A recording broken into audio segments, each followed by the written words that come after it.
Welcome back to my channel. Today I'm going to make a pretty big, bold statement that Michaela Breeze is right. So just a little bit about Michaela Breeze before we get into the video. Michaela Breeze was the first woman ever to represent Team GB in the Olympics. She's a 2-time Olympian. She has 6 Commonwealth Games medals. She's a Commonwealth champion, a British record holder, multiple European medalist, and she's received an MBE for her services to weightlifting. So she's a pretty big deal. In her lifetime as a 63, she snatched 100 kilos and clean and jerked 120 kilos. That's huge. Like today, you have Sarah Davies, who used to be a 69, but I think she competed as a 71 in the most recent Commonwealth Games, who did an 103 kilo snatch and a 126 clean and jerk. So when you compare that, like to back then to now, and like the body weights, it's just like, it's a crazy feat. It's so damn strong. So damn strong. So Michaela Breeze now runs seminars, training camps, and also does online coaching, all from her gym in Wales. She's also written a book called It's Not a Fecking Pull, and is the go-to persona for all things commentating and weightlifting. Like anytime there's a big weightlifting event,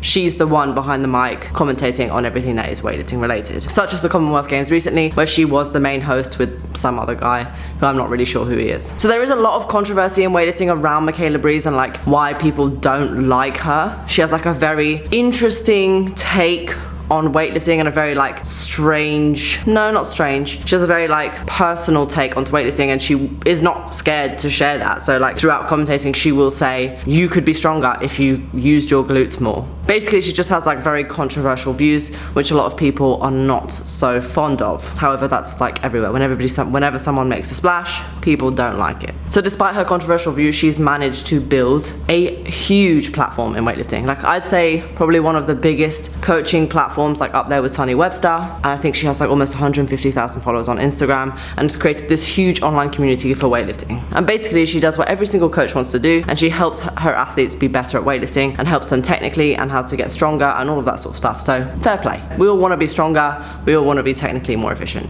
and she's helping people do that.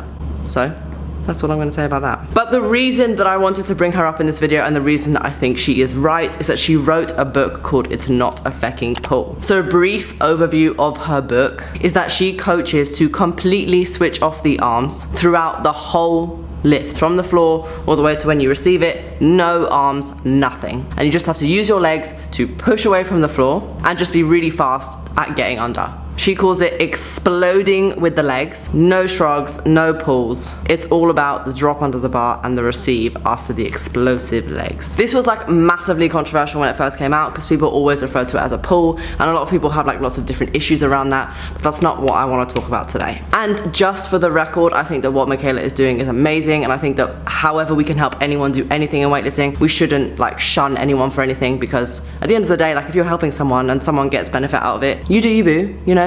Everyone wants to be strong, and we have to like support everyone in this community, because it's a small community, you know? Support everyone. Obviously, there are some things that I personally don't agree with, but that doesn't mean that it's right or wrong.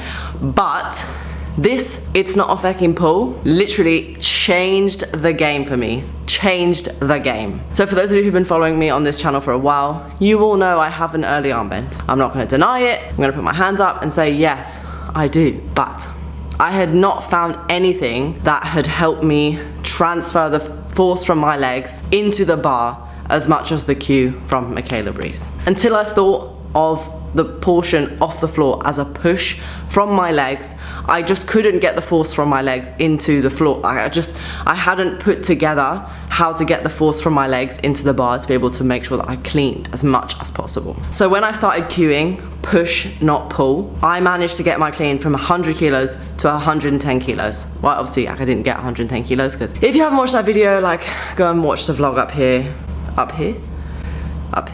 It's all like very upsetting, but hey ho, like that's a huge PB, and it's literally changed the game for my cleans, because it just means that it puts me in the right position off the floor. I don't like try and use my back or my arms to lift. I'm just using the strength from my legs, which is obviously the strongest part of my body, like by far, really far. I still have an early arm bend, I'm not gonna lie about that, but what this cue did help me achieve is to be able to use my legs as the driving force and the driving power behind a clean. And whilst I don't agree with everything that she said, because I still think that it's really important to guide the bar after your hips to put it exactly where you need it to be in the catch, to receive it better, I do think there's a lot of truth behind this cue and it could help a lot of people. So that's why I'm sharing it here with you guys today. I also think it's really important for me to like own up and say that whilst I don't agree with a lot of coaches' cues, you have something to learn from every single coach and every single person on social media trying to teach you something. Like even people who are not trying to teach you anything, you can learn something from their lifting career, and you may not agree with everything they say, but it's okay to be like, actually, like that cue really worked for me and it's helped me. At the end of the day, you can only try to see whether things work for you. If they do, then they do. If they don't, then they don't. Because as long as you are trying, you'll never fail. So it's an easy win. Thank you so much for joining me for this video. I hope you guys did enjoy it. If you did, don't forget to give it a big thumbs up, as well as subscribe to my channel. If you guys have like crazy cues that just like fixed everything for you, pop them in the comments below. I'd love to read through them and see whether any of them could help me, whether they could help anybody else on this channel. I hope to see you guys in the next video.